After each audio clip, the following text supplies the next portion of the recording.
What's up everybody, it's your boy Tokadu with another video of Marvel Avengers. First, I want to thank you for taking your time to come and watch my video. I hope it will be good enough and you get some good information today. In this video, I'm just going to summarize what the clip that came up on YouTube, I think last night, obviously depending on your location, where this is the first dev Q&A.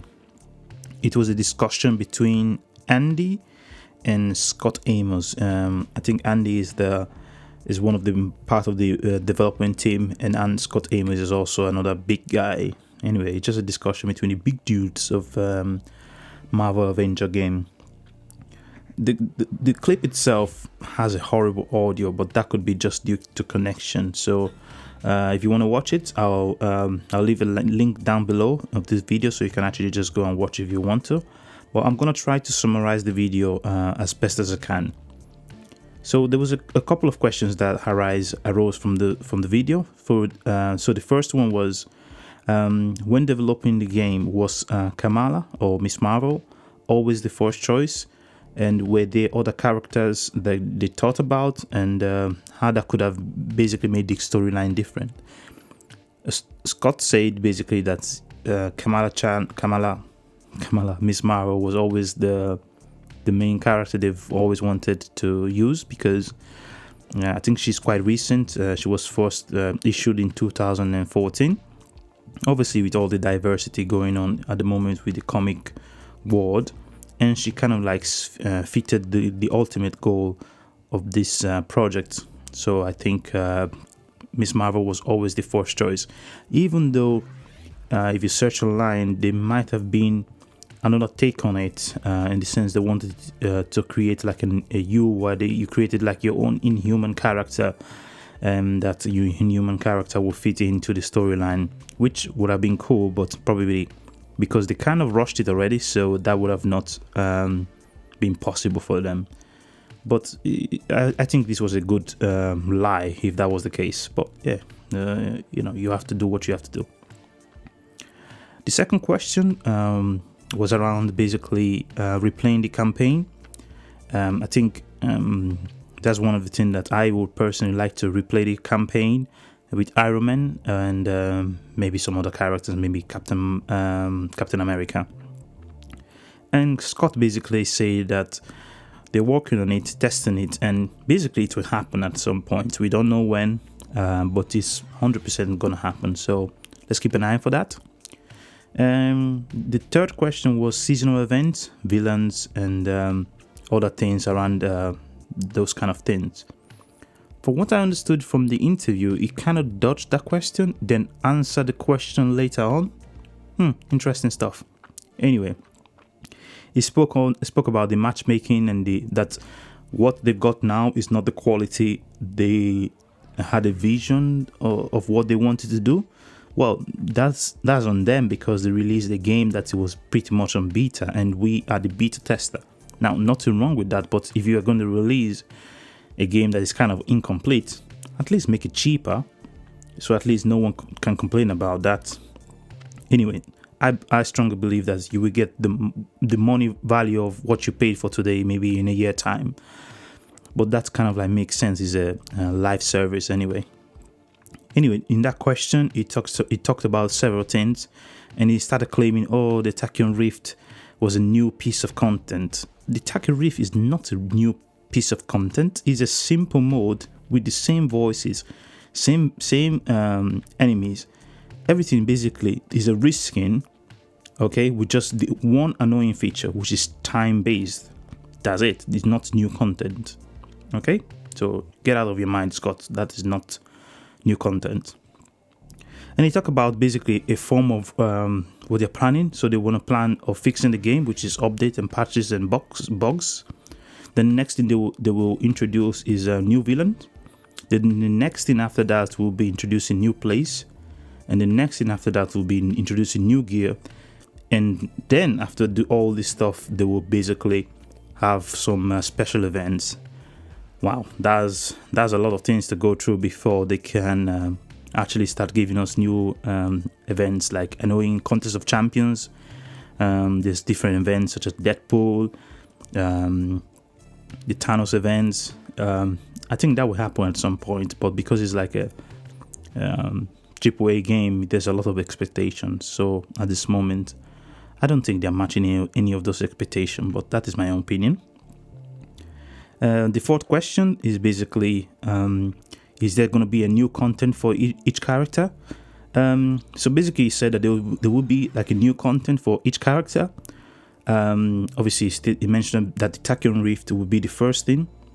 Again, he spoke about like a roadmap, isn't it? Indirectly. So the Tachyon Rift, we've had that in your update. The next thing that will happen is the clothing lab, and after that, the Substation Zero, and after the operation with Kate Bishop.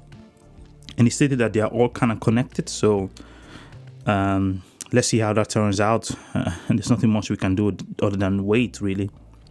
And the fifth question was, they asked a question about the future stories and future cutscenes. It's basically future content which mimics the main campaign. And he stated that basically the first new cutscene or dialogue will come with Kate Bishop. So that's about it.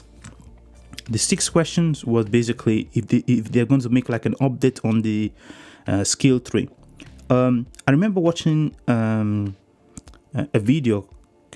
I don't remember the name of the YouTuber, but it was a video about the ability to make a character maybe like a full support character or a full assault character, rather than having on a support and an assault. Which, don't get me wrong, you could do that, but why are we stuck with that? Anyway, Scott basically mentioned that they're working on it, and so it's something that they're looking into, and so it's basically coming. They're looking at different ways how you can make your own character and play the game, play the character the way you want to. So I think that's fair enough. It is a live service anyway, so it's all about customization and making your own skill tree and making your own Captain America play the way you play a Captain America, rather than the way I would tell you or your next door neighbor plays Captain America, which may work for him but not work for you, kind of thing. The sixth question was cross-platform, so PC, Xbox, and PS4 or /PS5.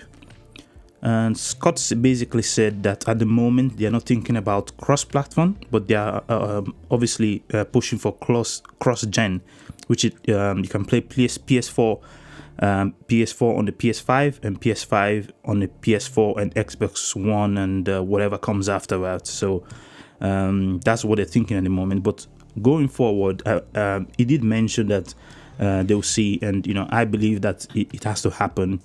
I keep quoting DC Universe Online. The reason why the game is not dead is because there's cross-platform. So that saved the game in that sense, and I think this will not save this game, but it will just make it more popular.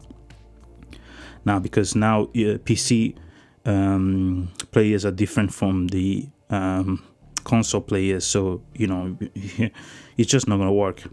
So the eighth question they asked themselves really was about game mechanics. Any new game mechanics coming up? And he said basically, there'll be new hero mechanics, but he didn't really clarify which one is going to happen. So that's exciting.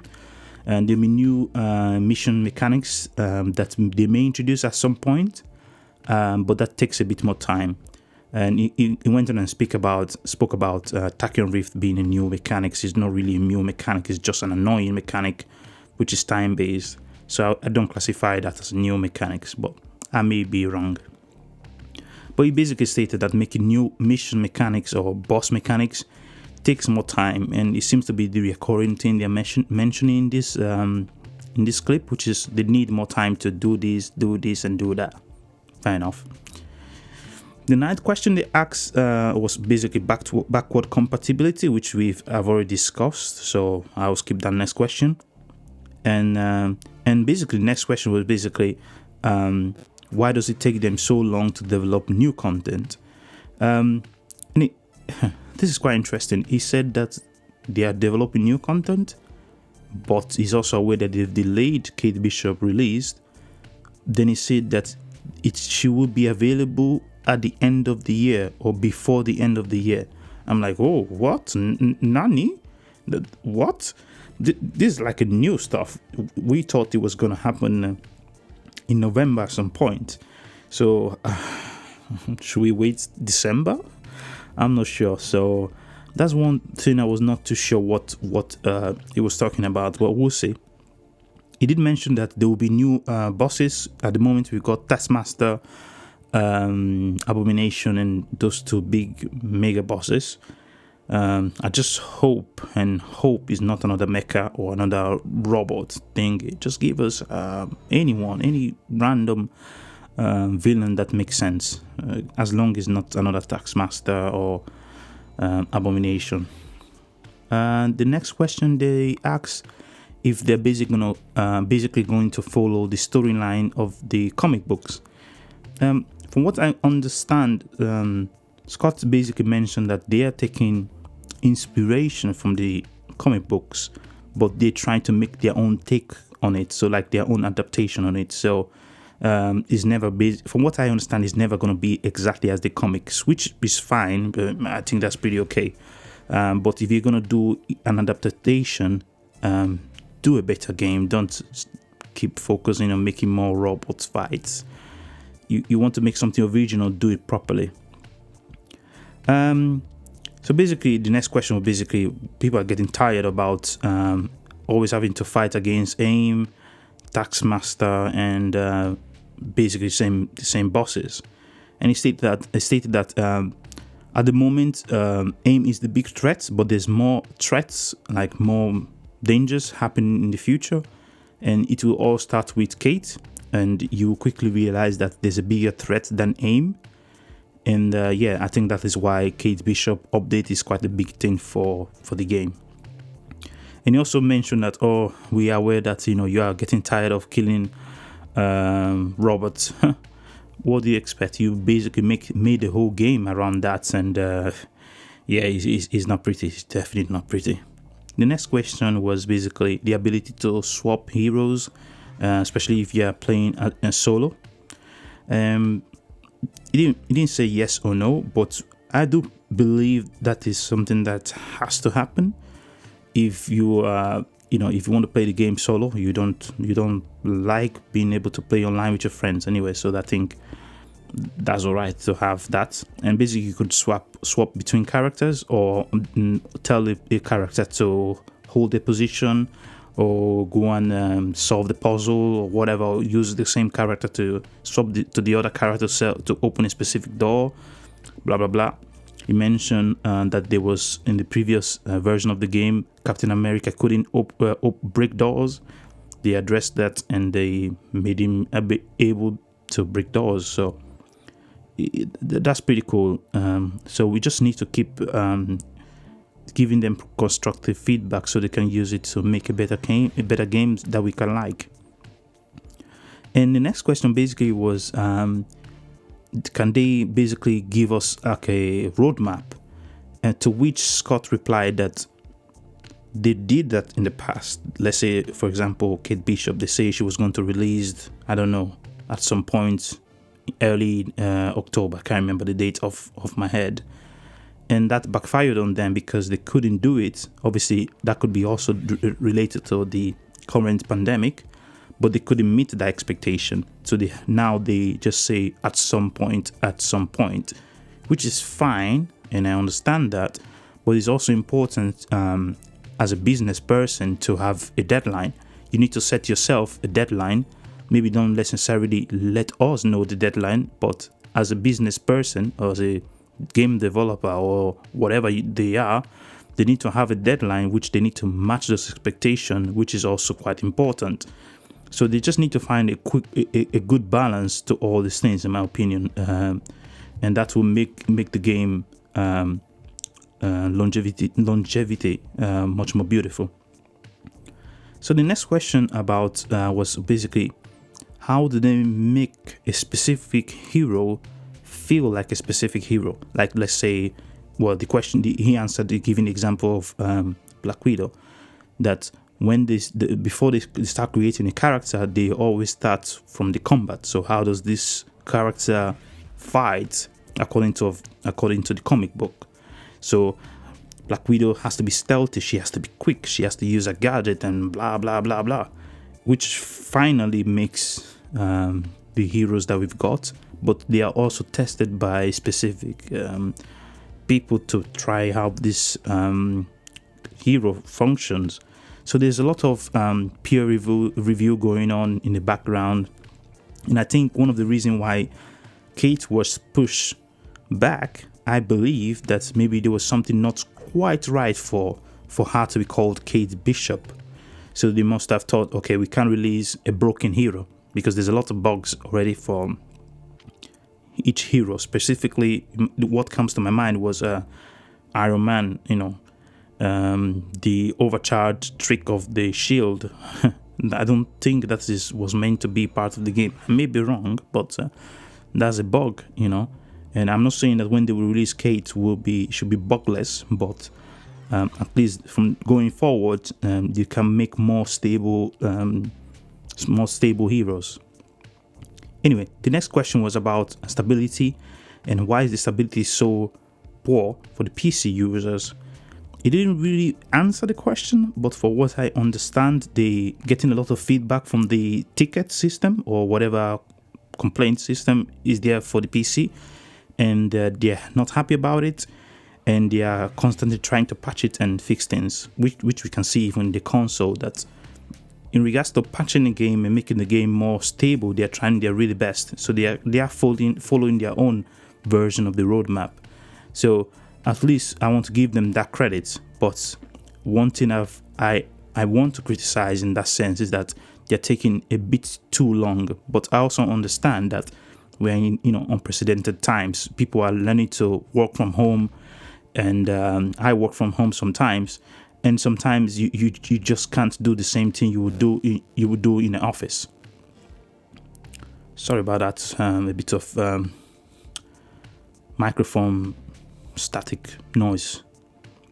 The next question was basically what we've been saying since the release of the game. Well, since the beta version.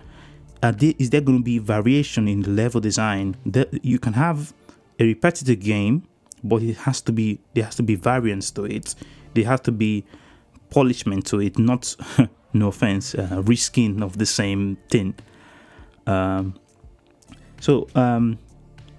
Scott basically said that they are making small steps to make these spaces this possible, making a new type of fight style, new bosses, new sounds, a new geography, and basically it just boils down for them. They have to release more patches. They have to release more DLC for the game to come to its fruition. I would say naturally in that sense. So that's pretty good. Anyway, those are the main questions. I don't want to make this video too long, and I think I have already made it way too long. From what I can gather from what they're saying, that they want to make the game more beautiful, because it seems to me that they're actually quite passionate about it. But there's a lot of hiccups that, in my opinion, they naively thought that people were just going to be alright with it. But it's good that we are not alright with it. I always say keep trying to have polite discussion and constructive feedback rather than hateful comments.